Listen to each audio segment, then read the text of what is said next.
Bonsoir à tous, bienvenue cette semaine dans Lumière intérieure. J'ai le plaisir de recevoir des amateurs qui mériteraient d'être professionnels. Ce sont les mots de Marianne James, membre du jury La France a un incroyable talent. À eux 8, ils ont remporté la 15e édition de ce télécrochet diffusé sur M6. On ne les désigne plus désormais que comme la famille Lefebvre. Gabrielle, Anne et Gaël Lefebvre sont nos invités ce soir. Bonsoir Gabrielle Lefebvre. Bonsoir. Merci tout d'abord d'avoir accepté notre invitation. Je sais que vous avez été très sollicité ces dernières semaines. Alors, vous êtes, pour cette émission un peu particulière, vous êtes là seul en première partie, mais après votre femme et votre fils aîné nous rejoindront dans une deuxième partie. 13 candidats étaient en lice pour cette 15e édition de La France a un incroyable talent.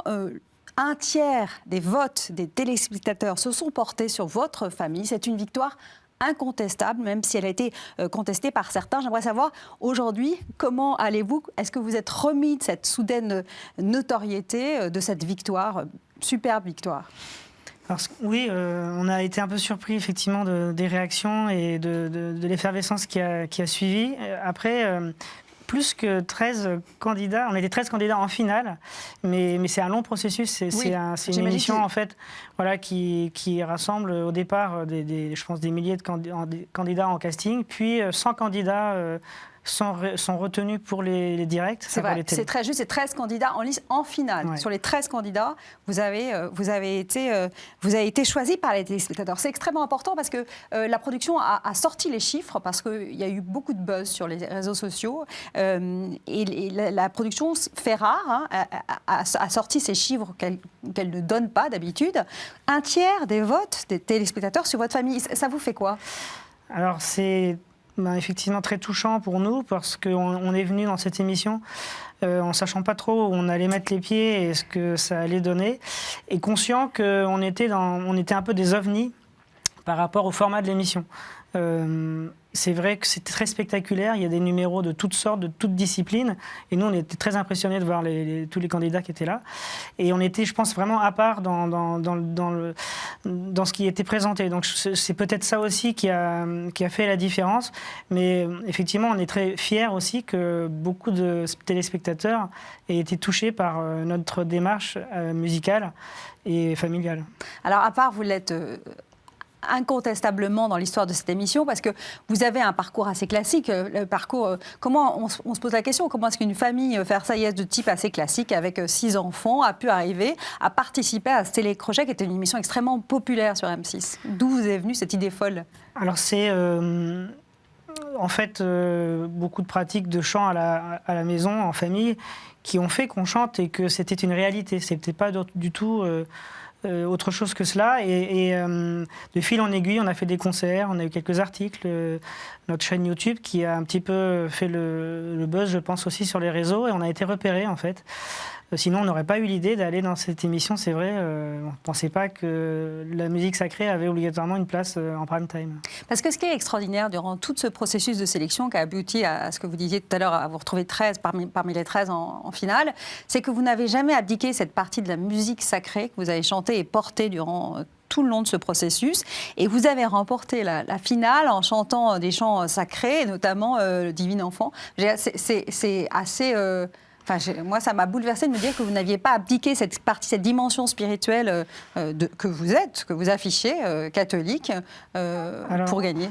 Oui, alors pour nous, c'était évident que si on jouait le jeu, si on allait dans l'émission, il fallait pas non plus se mettre en danger.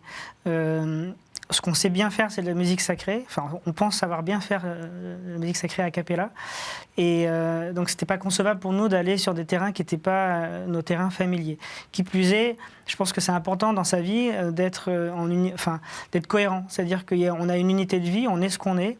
Et il ne s'agissait pas d'aller dans l'émission pour gagner ou aller faire un buzz. En fait, on aime la musique sacrée, et pour nous, c'était une occasion de la faire connaître aussi. Donc, c'était évident qu'il ne fallait pas aller ailleurs. Et personne ne vous a jamais dit, durant le processus de sélection, ce serait bien si vous chantiez autre chose que des chants sacrés? Alors, au début, dans les phases préparatoires au casting, oui, on a eu plein de sollicitations pour nous dire alors qu'est-ce que vous pourriez chanter au fond, proposez-nous des choses. Et puis il y avait évidemment des personnes de l'équipe qui nous ont demandé si on ne pouvait pas faire des choses plus mainstream, on va dire. Ce qui nous amusait un peu parce que ça nous paraissait un peu lunaire pour ce que nous sommes en fait. Alors, vous-même, Gabriel, n'êtes pas étranger au monde du spectacle. L'événementiel, vous connaissez, puisque vous êtes un des cofondateurs de la société de production Rejoice, qui produit notamment Glorious, qui est un groupe de rock chrétien que beaucoup d'entre nous connaissent. Est-ce que c'est un processus naturel, finalement, de se retrouver face caméra Alors, je ne pense pas que c'est obligatoirement un processus naturel. En revanche, ça fait effectivement pas loin de 25 ans que ma femme travaille aussi avec moi. On travaille dans ce milieu, dans ces métiers-là.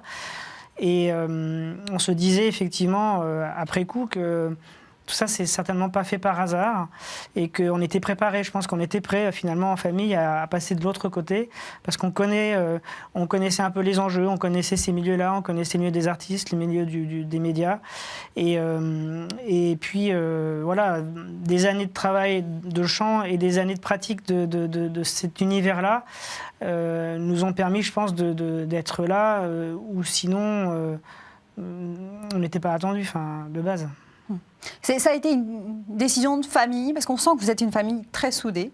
Voilà, en tout cas, que la parole circule et que vous n'êtes pas le pater familial qui décide de tout sans... Ça, c'est vrai qu'il y a un bon niveau sonore à la maison, c'est-à-dire que tout le monde arrive à bien s'exprimer, parfois ensemble. Donc, en fait, oui, ça a été une décision de tout le monde, c'est-à-dire que on avait des enthousiastes dès la première seconde, et puis moi, j'étais un petit peu plus... réservé, on va dire, parce que c'est vrai, engager de sa famille dans un procédé comme ça, on y réfléchit un petit peu. Et puis on s'est dit, pourquoi pas, au fond, c'est pas parce qu'on est ce qu'on est qu'on ne pourrait pas aller montrer ce qu'on aime, en fait. Voilà. Donc en fait, on en a beaucoup parlé. L'adhésion a été assez rapide, en fait, et puis à partir de là, voilà, beaucoup de travail. Vous avez été touché par les réactions qui ont suivi l'émission. Beaucoup de gens vous ont contacté, en tout cas vous ont envoyé des messages. Est-ce que vous avez été touché par tout ça ? Oui, alors déjà pendant tout le processus de l'émission, les différents tournages, les différentes étapes, on a été très touchés de la bienveillance des gens à notre égard. Parce qu'ils découvraient, je pense, un univers musical et puis un univers familial. On a essayé d'être nous-mêmes tous les jours, à chaque instant. Et ça, je pense qu'on a été vraiment très touchés des retours qu'on a eus partout. Et puis après la finale, oui, alors sur nombre de messages incroyables de gens qui ont été touchés par les choix qu'on a fait musicalement. Sans qu'ils soient eux-mêmes catholiques. Vous avez des gens qui n'étaient absolument pas catholiques, qui vous ont dit que c'était magnifique. Enfin, qui ont été touchés par la beauté même du chant sacré. En fait, c'est ça qui nous a le plus touchés, c'est que c'est presque, je pense, plus des... Évidemment, tous nos amis étaient derrière nous, et ça, c'était très important pour nous, de se sentir soutenus. Mais je pense que notre choix de chant en finale, avec au milieu, c'était un mash-up, donc on a intégré, on a arrangé, on va dire, 2 chants, avec au milieu, en français, Douce Nuit, qui est un chant quand même assez explicite, mais qui était cohérent pour nous au moment de Noël. Beaucoup de nos amis ont été un peu surpris qu'on aille aussi directement sur un chant de ce type-là, qui est un chant vraiment qu'on chante à l'église pour Noël. Et en fait, je pense que c'est vraiment nos racines populaires qui étaient présentes dans ce chant, parce qu'on a eu beaucoup de retours de gens justement pas du tout, qui n'avaient pas la foi, et qui ont été... ça les a ramenés en fait à ce qu'on est tous, je pense, dans notre communauté nationale ici. Ça a vraiment fait l'unanimité, je crois. Je comprends que ça puisse faire écho en fait à beaucoup au-delà de la simple sphère chrétienne, et en plus chanté par votre petit dernier avec sa voix d'ange. Est-ce que vous avez été surpris par la réaction du jury, ce qu'ils ont dit? Oui, oui, toujours. On a trouvé qu'ils étaient très justes, très honnêtes dans leur réaction, dans leur façon d'être, parce qu'ils ne nous ont pas ratés au début.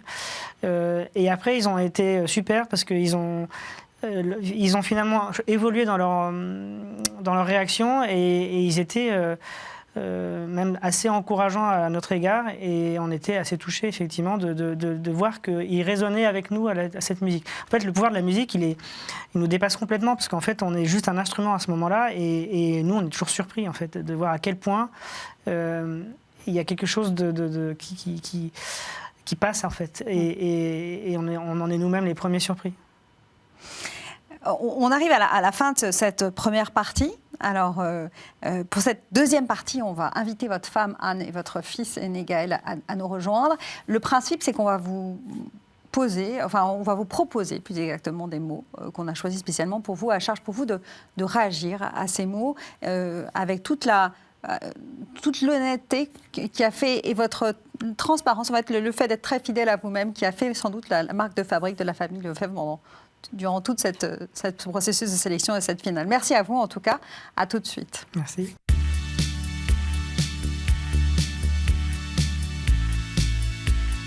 Bonjour Anne. Bonjour. Tout va bien ? Tout va bien. Alors, j'ai eu le plaisir de rencontrer votre mari Gabriel il y a quelques instants, mais maintenant c'est à vous que je vais m'adresser avec 2 mots qu'on va vous proposer, à charge pour vous de nous dire ce qui vous inspire. Et le premier de ces mots, c'est notoriété.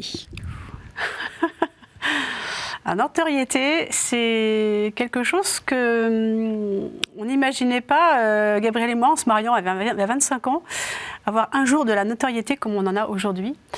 Et je pense que c'est quelque chose qui peut être difficile à assumer si on n'y réfléchit pas suffisamment. Parce que quand on devient, entre guillemets, personne publique, si on pense qu'on l'est ou un petit peu, dans un petit voilà, et ben, ça veut dire qu'on est responsable de nos enfants, de notre famille, de ce qu'on dit, de ce qu'on fait. Et c'est une grâce, on peut dire aussi. Donc quand on s'est marié à 25 ans, on s'est lancé dans une grande aventure, la grande aventure du mariage, qui est arrivée avec la musique, la famille, le chant, cette expérience de la France d'incroyable talent, qui nous a justement propulsés dans le monde des médias, dans cette notoriété qui nous est offerte et dont on espère être digne. En quoi la notoriété est-elle une grâce ? La notoriété est une grâce parce que nous, en tant que chrétiens, catholiques, on pense qu'on a reçu un talent. Et le talent, il nous est donné par Dieu. Et Dieu, en fait, est le créateur et nous sommes les artisans de sa création. Et donc, par là, Dieu nous a fait la grâce de nous donner ce talent, justement, de la musique, du chant. Alors qu'on parle du chant, mais il y a la musique à part entière, toutes les années de travail, les nombreuses répétitions. Donc ça, c'est un talent qu'on a essayé de cultiver, qu'on cultive encore et qu'on pourra encore cultiver pendant de nombreuses années, enfin on espère. En tout cas, nos enfants, en tout cas aînés, le feront encore plus longtemps que nous. Et donc cette grâce qu'on a reçue par le talent qu'on a reçu par Dieu, nous a permis de le développer et justement d'acquérir cette espèce de notoriété via tout ce qu'on a reçu depuis qu'on est enfant, nos parents, nos formateurs, nos chefs de chant, nos chefs de musique. Tout cela, on les associe en fait à cette notoriété qu'on a. On ne peut pas les oublier en fait. Moi, j'oublie pas mes parents qui m'ont enseigné la musique enfant. Et donc cette notoriété qui est une grâce de Dieu, une grâce d'éducation, tout ça, ça fait partie de cette évolution de notre vie commune, à 2, puis à 3, 4, 5, 6, 7, 8, puisque nous avons 6 enfants. Et on espère pouvoir continuer à en être digne, parce que... Voilà. Vous êtes la maman de 6 enfants et en tant que mère, quand vous êtes face à cet déferlement de notoriété assez subite, on a tendance à vouloir les protéger. Comment est-ce que vous protégez, vous en tant que mère, vos enfants? Comment vous les avertissez de ce que la notoriété peut abîmer chez eux et puis dans votre famille? Alors nous sommes, évidemment, je ne vous cache pas que moi j'ai été très inquiète en fait. Du moment où on a gagné, je me suis dit, en fait, même avant, on a beaucoup douté quand même. On s'est dit, mais qu'est-ce que ça va faire? Ça va nous fragiliser. Qu'est-ce que Dieu nous demande? Quelle est cette mission dans laquelle on s'engage? Est-ce qu'on va être digne de ça? Est-ce qu'on va pouvoir le faire bien? Est-ce qu'on ne sera pas justement, oui, fragiliser notre famille? On s'est vraiment mis dans la main de Dieu. On s'est mis dans l'abandon. On prie tous les jours pour justement guider nos enfants, notre famille. On est quand même assez sur les réseaux sociaux, logiquement, maintenant on ne peut pas y couper. Donc on est assez sollicité et en fait on en parle beaucoup entre nous, des messages qu'on reçoit, de la façon dont on nous écrit, de comment on réagit, suivant ce qu'on nous dit. Et donc ça c'est important pour se protéger les uns les autres. On a la chance justement d'être à 8, donc on se soutient. Moralement, toujours, et c'est plutôt rassurant. Maintenant, on ne sait pas de quoi sera fait le futur, on sait de quoi est fait le passé, on vit l'instant présent, et on espère qu'on sera bien guidé, bien orienté, que justement on va pouvoir faire grandir cette notoriété qu'on a dans le bien, dans le beau, et qu'on sera... Pour nos enfants, pour tout le public qui nous a suivis, qu'on fera le mieux possible, parce qu'on a quand même pas mal de demandes, de concerts, d'albums. Donc on espère pouvoir faire le maximum, mais on fera rien qui fragilisera la famille. C'est d'abord les enfants, l'école, les études, et ensuite le chant, les autres.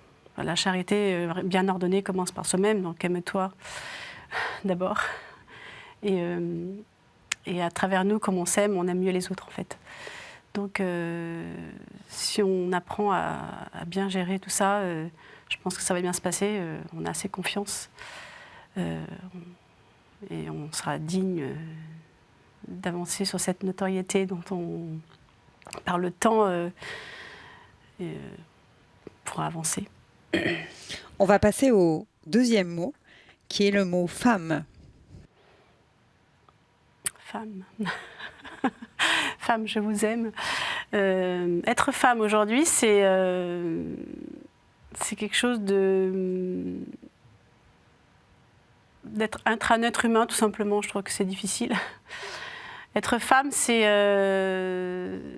pouvoir être mère, épouse, mère, femme. Et pouvoir vivre à part entière sa vie. C'est une question difficile.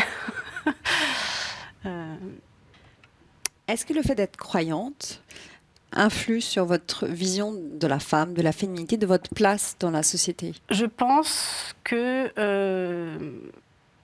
Dieu nous a créés hommes ou femmes. On est complémentaires. Et je pense que la femme a une belle place dans la société et doit assumer ce qu'elle est, dans sa féminité, dans son épanouissement. La femme au travail, la femme à la maison. On en parle beaucoup de la charge morale de la femme. Et je pense que pour toutes les femmes, il est important qu'elles vivent leur vie. La femme, on dit d'elle qu'elle est altérocentrée. C'est-à-dire, elle ne vit jamais à travers elle-même, elle vit à travers les autres. Ça, c'est pas forcément évident à accepter. Et on est généreuse, on est dans le don continuel. Et donc, on a du mal à penser à nous. Voilà. Et ça, c'est quelque chose que j'ai vécu, qu'on vit quotidiennement. Quand on se lance dans le mariage, dans les enfants, on est à fond, on est dedans, on s'oublie. Et je pense que c'est très important, si je peux dire un truc, aux jeunes femmes qui m'écoutent, c'est qu'il ne faut jamais oublier ce qu'on est nous-mêmes. On est une femme avant tout, dans nos fragilités, dans nos faiblesses. Il ne faut pas penser qu'on est plus fort que les autres, qu'on veut être l'égal de l'homme. Non, c'est pas ça. C'est pas le problème de vouloir faire comme eux. On n'est pas moins, on est fragile, mais on peut faire aussi bien avec ce qu'on est. Et en fait, on doit trouver un peu ce qui nous unit, en fait, ce qui nous unifie. On a un désir d'unité entre le rôle de la maman, quand on a la chance d'avoir des enfants, le rôle de l'épouse, et jamais oublier sa partie féminine à nous, vivre ce qu'on est soi-même. Ça, c'est important de ne pas vivre à travers les autres, mais vivre pour soi, mais pour les autres. C'est une vision un petit peu, je dirais, que j'ai appris à connaître. Il y a beaucoup d'écrits sur la femme. Et je pense qu'aujourd'hui, on a beaucoup souffert de cette vision manichéenne de la femme au 19e, qui était mise dans des carcans. Il y a eu cette libération de la femme en 68. Peut-être que c'était un bien pour un mal, enfin un mal pour un bien, pardon, plutôt. On est revenu sur notre vraie vocation. Voilà. Et je pense que c'est important de bien le comprendre. C'est très important que les jeunes femmes se forment sur ce qu'elles sont, sur ce qu'elles veulent être. On n'est pas des Wonder Woman, c'est pas possible en fait.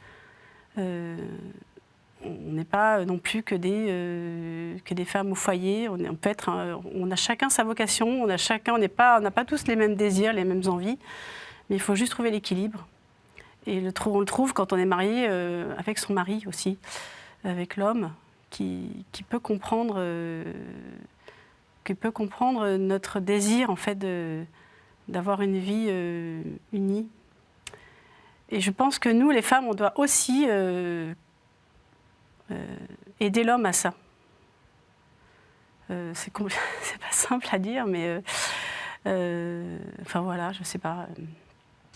C'est ce que vous essayez d'enseigner à vos deux filles, cet équilibre en fait extrêmement subtil entre ce qu'on aspire à être fondamentalement et le rôle qu'on peut jouer au sein de la société en tant que femme qui travaille, en tant que mère, en tant qu'épouse. Alors j'ai deux filles. L'aînée a 21 ans, la petite dernière a 12 ans, donc elles n'ont pas tout à fait le même âge, donc on ne parle pas des mêmes sujets. Évidemment, Blanche, qui a 21 ans, elle est à l'aube de sa vie de femme, en fait. Elle est déjà une femme à part entière, elle pourrait être mariée, avoir des enfants sans problème. Et oui, oui, c'est un peu ce que j'essaye de lui transmettre, de par mon expérience.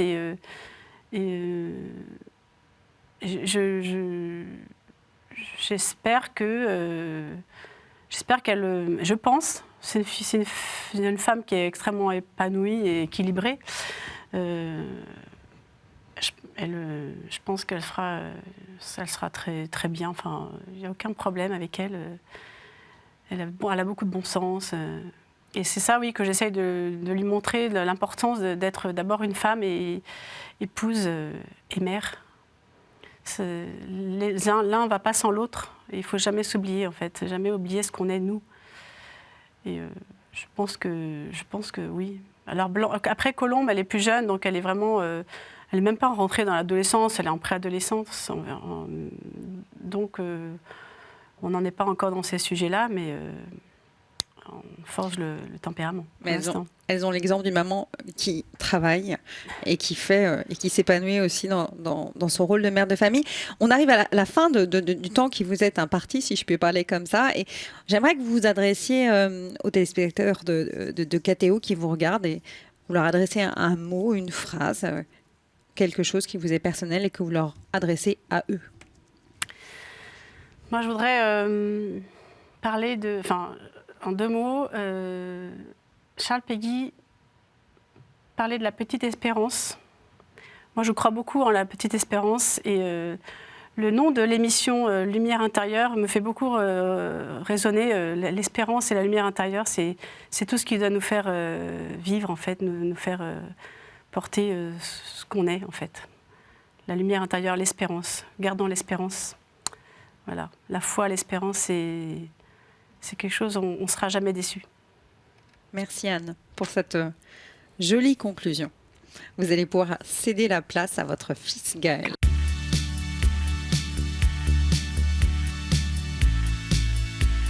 Bonjour Gaël. Bonjour. Tout va bien? Très bien, tout va bien. Alors, on a également sélectionné 2 mots pour vous, à charge pour vous de nous dire ce qu'ils vous évoquent. Le premier de ces mots, c'est famille.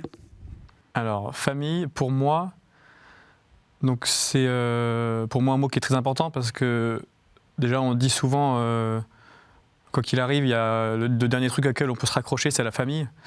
Et donc, c'est pour ça que je pense qu'il est important, surtout en 2021 maintenant, que la famille soit vraiment quelque chose sur lequel on travaille, sur lequel on peut compter, sur lequel on est toujours là. Et donc, quand on voit des gens qui ont des familles un peu démunies ou des familles divisées ou des problèmes, tout de suite, on voit qu'ils ont moins de repères et moins les pieds au sol. Et donc, moi qui ai la chance d'avoir des super parents et des super frères et sœurs, qui en plus avec lesquels on vit une super expérience, je me rends compte à quel point c'est incroyable d'avoir ce foyer-là. Tout simplement, je pense qu'une émission comme La France, un incroyable talent, lorsqu'on y va tout seul en tant qu'artiste, je pense que c'est assez difficile à gérer, surtout quand on vient vraiment du milieu amateur et que d'un coup on est exposé à des millions de téléspectateurs, etc. Et ben, je pense que c'est compliqué de gérer même l'après, le succès. Alors quand on est en famille, je me souviens quand on arrivait dans les coulisses, et ben, on avait cette espèce de petit cocon, on était entre nous, on dort dans la même maison, donc c'était hyper agréable et réconfortant. Et donc pour moi, la famille, c'est évidemment la base, c'est nos parents, ceux qui nous ont donné la vie, ceux qui nous ont élevés, nourris. Et donc ce que je suis aujourd'hui à 22 ans, c'est à 90% grâce à eux.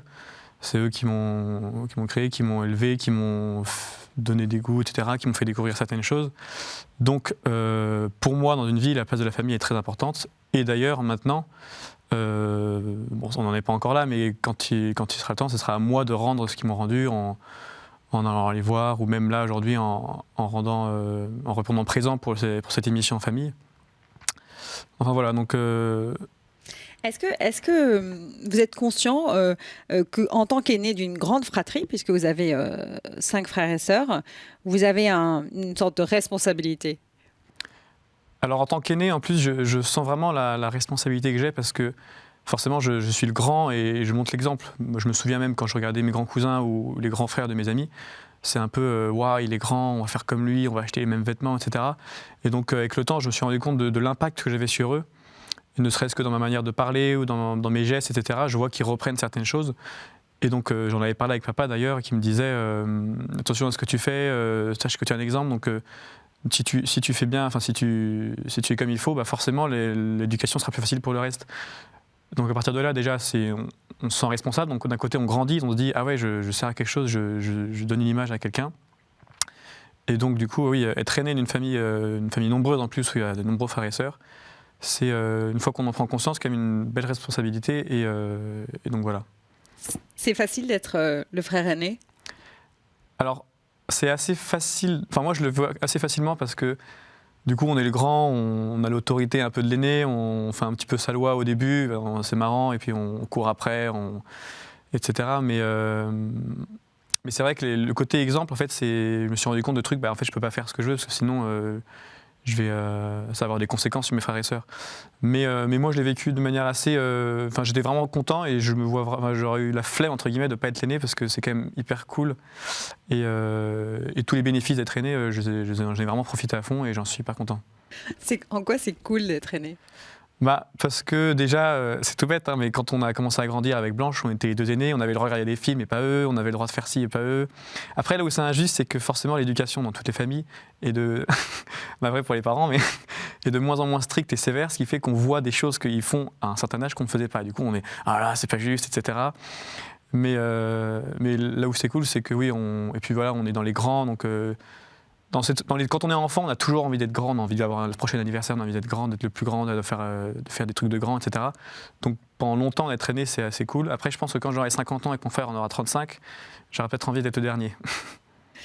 Est-ce que vous êtes conscient de ce qu'a représenté votre famille, ce que vos parents et vos 5 frères et sœurs, aux yeux de ceux qui vous ont regardé sur M6? Un des responsables de M6 disait, dans cette période Covid, leur famille, la famille Lefebvre, au-delà de leurs talents respectifs, symbolise la valeur de la famille. Vous êtes conscient de ça? Alors, je suis assez conscient de la valeur de la famille qu'on donne. Et d'ailleurs, c'est une des premières choses que j'ai vues lorsqu'on s'est lancé dans l'émission. une des premières choses qu'on a voulu dire, et en fait on n'a même pas besoin de le dire, c'est vrai que ça transpirait, c'était on voulait vraiment donner cette image de la famille, surtout que moi je venais de parler avec des amis qui avaient des problèmes de famille, je me dis j'ai tellement de chance d'avoir une famille qui n'a pas vraiment de problème. Évidemment on se dispute, on se gronde, c'est pas une famille en or non plus, hein, il ne faut pas s'imaginer la famille parfaite, mais et donc forcément je me mets à la place des autres qui sont, je sais pas, qui rendent une mauvaise journée, et ils voient une famille qui a l'air contente d'être là, qui chante pas trop mal, etc. Je me dis ça a quand même une image forte, et le truc le plus important, c'est quand on faisait des concerts à la campagne sur une petite église dans un village où il y avait 30 personnes, on voyait des petits vieux qui en avaient les larmes aux yeux et qui nous voir mais c'est fou ce que vous faites, et là on s'est dit ah punaise, on a vraiment un impact et un pouvoir monstrueux sur les gens, et du coup il faut continuer parce qu'en plus c'est un impact bénéfique et bon qui leur fait du bien. Vous êtes conscient de l'harmonie, de la force de conviction, le fait de chanter ensemble. En plus, vous avez tous une voix particulière, mais une voix qui s'accorde parfaitement à la voix des autres, du plus petit à vous l'aîné et à vos parents. Vous êtes conscient de cette cohésion, de cette harmonie qui se dégage de vous? Je pense qu'on n'est pas complètement conscient parce que c'est un truc qu'on fait tout le temps. C'est-à-dire qu'on chante tout le temps, ne serait-ce que le bénicité à table, on fait ça à 3 voix, naturellement, en inventant, en faisant exprès de chanter faux, je ne sais quoi. Donc on n'en est pas complètement conscient. Après, on le réalise parce qu'on nous le dit et parce qu'on sent que ça a de l'effet sur les gens. Mais à la base, je pense que cette cohésion vocale, cette cohésion qu'on a quand on chante, en fait, par exemple, quand on chante un chant très classique entre le bœuf et la negrie, on l'a tellement fait et refait que ça nous fait plus rien. Et en fait, quand on le fait une fois dans une petite campagne pareille, les gens ils sont waouh, ça leur fait un bien fou, alors que nous on est ouais d'accord. Du coup, ça nous permet de nous recentrer. On dirait c'est vrai que c'est quand même quelque chose de beau, etc. On va passer au deuxième mot, ouais. Gaël, qui est hostie. Ouf. Alors quand je pense à hostie, je pense directement à ma première communion. Je me souviens de ma préparation à la première communion avec l'abbé Guimond. Et la chose qui m'avait interpellé, c'était il nous expliquait qu'en fait, quelle que soit la taille de l'hostie, il y avait la même quantité entre guillemets de Jésus dans l'hostie. Donc moi je disais mais c'est pas possible. En plus à cet âge-là on apprend à compter, à faire ses lacets, on est hyper rationnel. Donc de dire qu'une hostie de 1 centimètre il y a autant de Jésus que dans une hostie de 5 centimètres, c'était pas possible pour moi. Il me disait mais si mais dans une miette il y a autant de Jésus que dans une grande hostie. Je me disais comment c'est possible. Du coup je faisais des divisions dans ma tête. Mais alors, du coup c'était très bizarre. Du coup c'était vraiment cette espèce de mystère qui nous échappe complètement à l'humain. Donc voilà, je pense à ça en voyant hostie. Aussi, une autre chose, c'était mon grand-père, donc le père de papa, qui est décédé maintenant. Je me souviens qu'il m'avait dit qu'une fois à la messe, il avait vu lors de l'élévation de l'hostie du prêtre, vraiment l'hostie devenir chair, etc., ou quelque chose vraiment, le visage de Christ dans le truc. Donc j'étais, mais c'est monstrueux, un bout de pain, enfin un petit bout de pain comme ça qui devient ça. Et du coup, depuis tout le temps, quand j'arrive à la messe, je regarde avec des grands yeux en espérant que ça va se faire. Donc si c'est pas fait, c'est justement pas encore assez la foi. L'hostie, c'est aussi le symbole de la messe. En tout cas, c'est le moment de la consécration, l'Eucharistie. La messe, c'est un moment important pour vous en tant que famille parce que vous chantez chaque dimanche à la messe quasiment. Je dis pas de bêtises. Ouais. Du coup, c'est aussi presque un temps familial, la messe. C'est presque un temps de famille. Alors oui, effectivement, la messe, on y va depuis toujours en famille. Au début, on se dispersait. Il y en a les garçons, on les servait à la messe, les parents allaient chanter, les filles restaient dans l'assemblée. Puis après, on s'est au fur et à mesure tous mis à chanter. Et donc, l'hostie qui effectivement symbolise la messe à part entière, parce que si on voit la messe, c'est le sacrifice, c'est vraiment le corps de Christ. Et c'est vrai que pour nous, c'est un rendez-vous dominical. C'est presque devenu un endroit familier. C'est devenu un endroit familier parce qu'on s'y retrouve déjà des heures pour des répétitions, des concerts, des messes, etc. Et quand on se retrouve, en fait, on se rend compte qu'on peut animer une messe juste en famille, qu'on peut faire des chants juste en famille, et qu'on peut rendre une cérémonie assez belle en famille. Donc c'est vrai que c'est un endroit où on n'est pas là la semaine parce qu'un fait ci, fait ça. On se retrouve en fait à la messe, si tout le monde est là, évidemment pour chanter. Et donc c'est vrai que c'est un peu, c'est pas notre deuxième maison, mais c'est vrai que c'est un endroit où on s'y retrouve souvent. Vous avez 22 ans. À 22 ans, on a un rapport à la religion qui est personnel. C'est que vous avez reçu, vous avez été baptisé petit. J'imagine vos parents sont croyants. Mais vous avez un âge, vous êtes à un âge où maintenant c'est votre chemin, c'est votre propre chemin. Et je me posais la question de savoir quel était votre rapport propre à la religion. Depuis 1 an, surtout, il est en évolution, mais dans le bon sens du terme. C'est-à-dire que je trouve que ma foi grandit. Par exemple, une vie de prière plus importante et je ressens vraiment plus qu'avant, même si je le sentais, ça devient plus concret. Et même je sens que j'en ai besoin, etc. Et là où on l'a vu tout simplement, c'est que l'émission Incroyable Talent, on a pas mal prié entre nous, etc. Et on a vu les fruits que ça a apporté, etc. Vous avez vu la force de la prière Oui, c'est sûr. Et ses fruits. Bah, c'est clair, ne serait-ce qu'au moment où on a appris le cas Covid d'Emmanuel, on s'est dit, oh là, mais qu'est-ce que c'est, pourquoi ça nous arrive à nous, on n'a rien demandé, on est juste là pour chanter un chant et on nous prive de la finale, et puis malgré ça, il y a quand même eu la finale, et puis en plus on gagne, enfin je veux dire, c'était fou quoi. Aujourd'hui, qu'est-ce que ce chant et le fait que tout à l'heure votre papa disait que ce chant, la musique que vous apportez là, la musique sacrée avait touché bien au-delà du cercle des chrétiens, hein, simplement, il y a une grâce particulière à la musique sacrée, à ce chant, à ce talent que vous portez. Est-ce que vous en êtes conscient, que vous pouvez, que la musique sacrée est une prière en elle-même et qu'elle touche les gens au plus profond, au plus intime d'eux-mêmes? Alors oui, je pense que je suis assez conscient du fait que la musique sacrée touche les gens, qu'ils soient catholiques ou pas, parce que déjà la plupart du temps c'est de la musique qui était composée donc il y a longtemps, et donc souvent dans des langues qu'on ne maîtrise pas du tout, donc que ce soit en latin, en anglais ou je ne sais quoi. Donc concrètement au niveau du texte ça ne touche personne, donc on peut pas toucher grâce au texte avec des mots doux où on pourrait se faire en palificoter. C'est vraiment en fait la manière dont ça va être écrit au niveau de la musique. Et c'est là qu'on se rend compte que les compositeurs étaient très forts aussi, c'est que sans rien comprendre au texte, la musique transporte complètement et elle touche droit au cœur, comme disait mon père.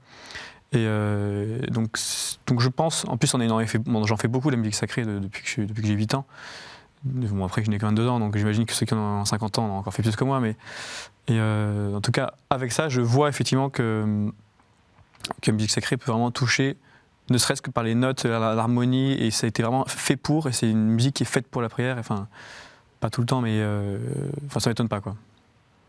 On arrive à la fin du temps qui vous est imparti également. Est-ce que vous avez une phrase, quelque chose que vous aimeriez dire aux téléspectateurs de KTO? Si j'avais une phrase à dire, ce serait que chacun qui regarde cette émission, enfin, qui vit sur Terre, en fait, accorde vraiment une importance particulière à la famille, parce que souvent on part dans sa vie et puis on s'éloigne, on se perd, etc. Parce que ça reste quand même la base de tout, et c'est avec ça qu'on va vraiment loin. Et sinon, si vous avez l'occasion, testez de la musique un peu de ce genre-là, à 4 voix. La première fois qu'on en fait, la sensation d'avoir une voix à droite, une voix à gauche qui est en harmonie avec la nôtre et que ça rend beau, c'est une sensation, ça hérisse les poils, c'est incroyable. Merci Gaël. De rien.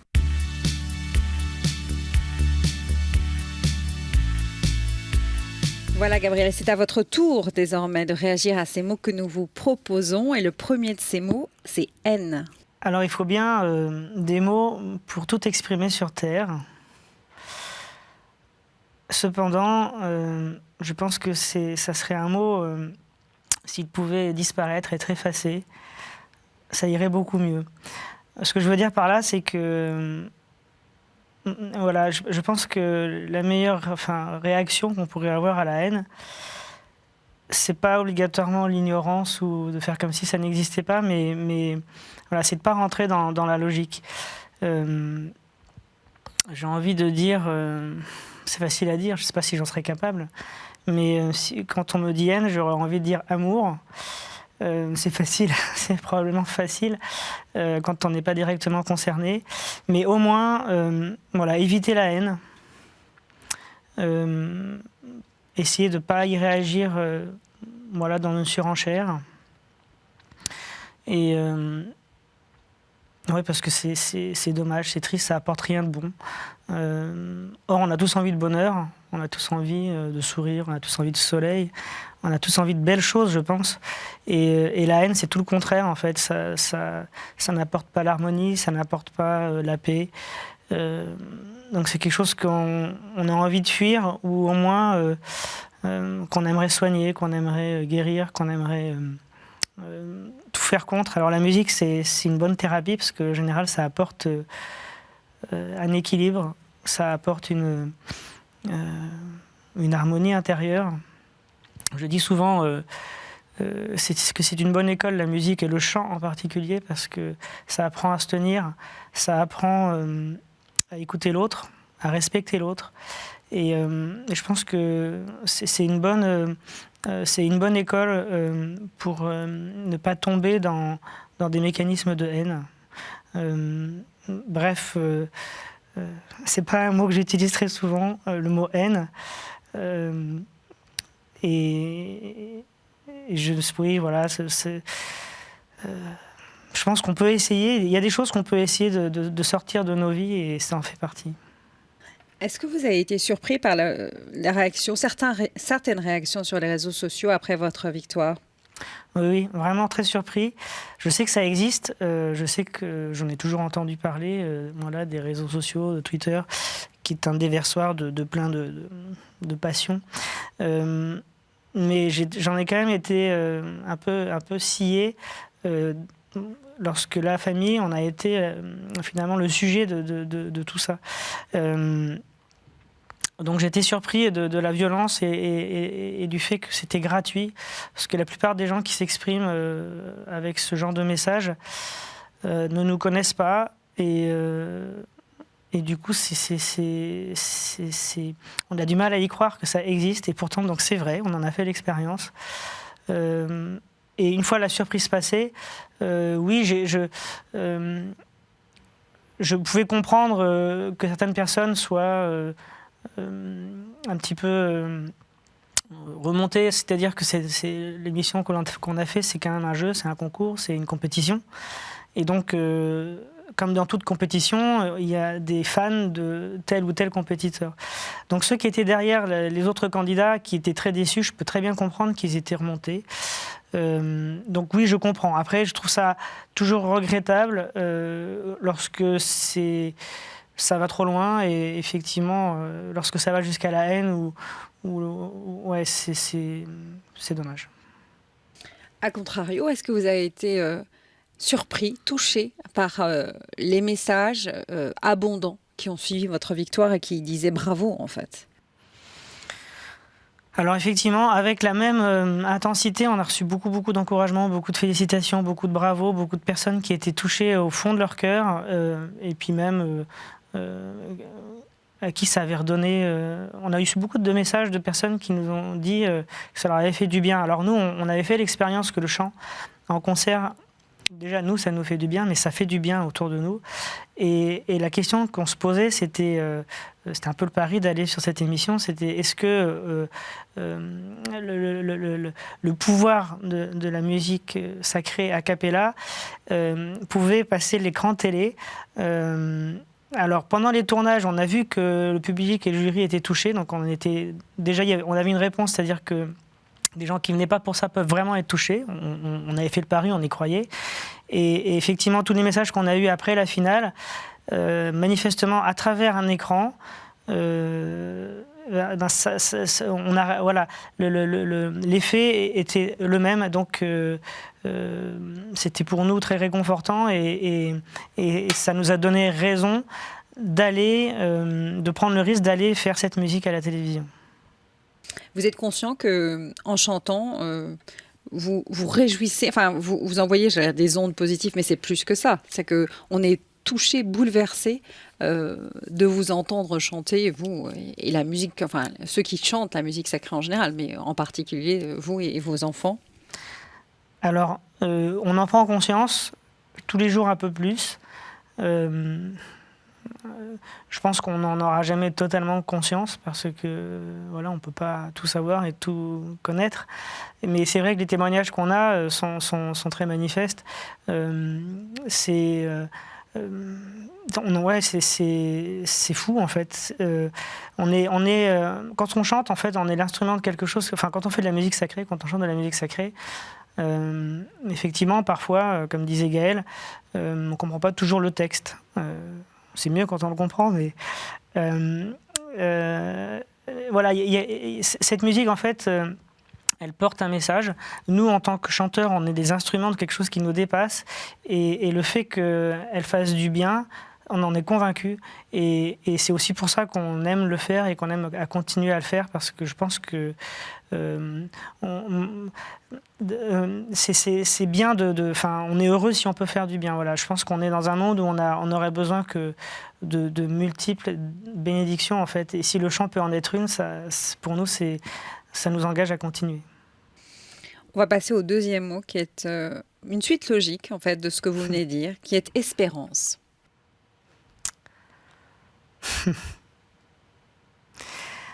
Alors, espérance, quand je vois ce mot, j'ai toujours l'impression que c'est le matin, ou que c'est le début de la vie, ou qu'on a toute la vie devant nous. En fait, je pense que c'est un peu ça. Encore faut-il savoir ce que c'est que la vie. On pense tout de suite, évidemment, à notre vie ici-bas. On pense peut-être moins spontanément à la vie de l'au-delà, mais au fond, voilà, notre espérance, elle est là pour... c'est le bonheur. Et le bonheur, si possible, éternel. Ça commence, je pense, dès aujourd'hui, dès notre naissance, tous les jours, en famille. C'est quelque chose l'espérance, quelque chose qui doit nous guider vers une harmonie, un bonheur qu'on essaye de construire en famille déjà, et que l'on espère éternel. Voilà, effectivement, je pense que espérance va avec bonheur. C'est un petit peu l'aiguillon qui nous aide à chercher le bonheur, vraiment. L'espérance est aussi une vertu chrétienne. Une vertu, c'est ce sur quoi on s'appuie pour s'élever. C'est ce à quoi sert l'espérance aussi. Oui, alors évidemment, si on prend ce mot effectivement par rapport à notre foi de catholique, effectivement, c'est une vertu et ça nous aide, ça nous nourrit, ça nous guide au quotidien dans notre vie de foi. Après, je pense que pour chacun, c'est plus ou moins présent à l'esprit. Mais c'est évident que ça fait partie intrinsèque d'une vie de croyant. La période qu'on vit est difficile pour beaucoup de monde. Elle est difficile pour beaucoup de Français sur le plan économique. Vous travaillez dans l'événementiel, vous êtes fortement impacté par cette crise sanitaire, économique, sociale. Comment vivez-vous en tant que chrétien, en tant que croyant, cette épreuve qui est une épreuve pour tous, hein? Alors, du coup, ça va rimer, mais je dirais providence, parce que ce qui se passe, la période qu'on traverse, elle a un côté déstabilisant et effectivement angoissant. Effectivement, le domaine dans lequel je travaille pourrait perdre espoir. Après, je pense que j'ai la chance d'avoir un tempérament plutôt positif, où je pense que... Et puis je suis entrepreneur, donc en fait, il y a aussi une notion et une habitude, pas d'abandon, mais moi j'ai vu tous les jours de ma vie quasiment ce que nous, en tant que chrétiens, on appelle l'action de la providence. Il y a plein de petits signes qui font que tous les jours, quand on avance et qu'on se lève le matin et qu'on avance, on se dit, voilà, les choses nous sont données en fait. Et puis, alors la crise sanitaire qui est aujourd'hui, c'est vrai qu'elle a un côté terrible, parce que je pense que plus que l'angoisse du lendemain économique, moi ce qui me fait un peu plus peur, c'est en fait que ça détricote tout ce qui est notre vie du quotidien et notre vie en société, notre vie en famille, tous les interdits qui nous sont donnés. Moi, c'est ça qui me fait le plus peur, c'est qu'on n'accepte plus que la vie, c'est une prise de risque. C'est pas qu'on a envie de mourir du tout, hein, mais moi je pense qu'on oublie que vivre, c'est chaque instant prendre un risque, de dire bonjour, de dire au revoir, je pense que c'est mettre une loupe sur un problème et oublier que la vie c'est plus grand. Je lisais tout à l'heure à Gaël un extrait d'une interview d'un des responsables de M6, et je vais vous terminer cette interview. Il dit à la fin, qui plus est à la fin d'une année si dure, ce travail en famille, leur bienveillance, ils parlent de vous, ont exercé comme une magie. Ils nous ont apporté du bonheur. Alors, cette phrase, elle résonne parce que c'est ce que nous espérions faire. Le fait qu'elle ait été exprimée par un des membres du jury, ou je ne sais plus exactement... C'est William Le Bugle qui est un des responsables de M6.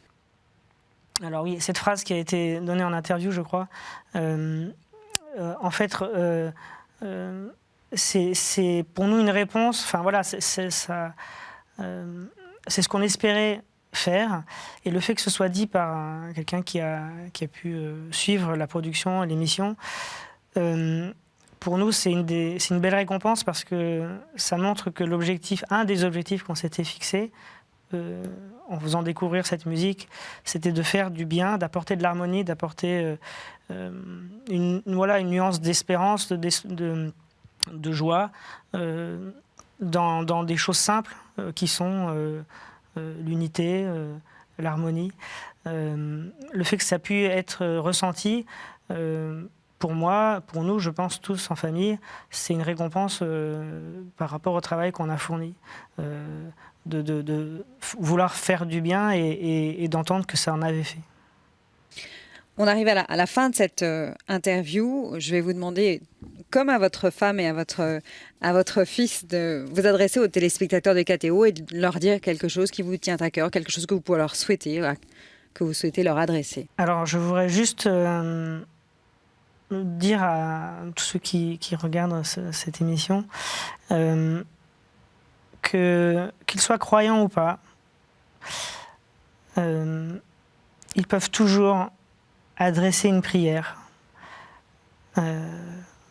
à Dieu, ou s'ils ne croient pas, adresser un élan de leur cœur pour trouver la paix et le bonheur, et je les invite à le faire, et ceux qui croient, à n'oublier jamais de prier chaque jour. Merci.